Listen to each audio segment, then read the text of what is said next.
Hello and welcome to today's video here on Cash Fixes Cars. In this video, we're going to be replacing the rear windshield wiper on a Mazda CX5. The first thing we have to do is remove this cover here, which prevents the wiper from lifting up.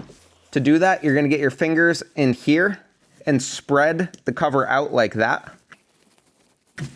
And it will come up and out of place. You can see that those fingers in there go into those holes.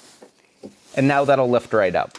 Now to remove this wiper here, we're gonna tilt it like this and then pull it right out of place there. You can see that there's that bar in there that hooks in right here. To install our new wiper, we're gonna do the same thing. Make sure it's going the right way, so make sure the bigger part is facing that way.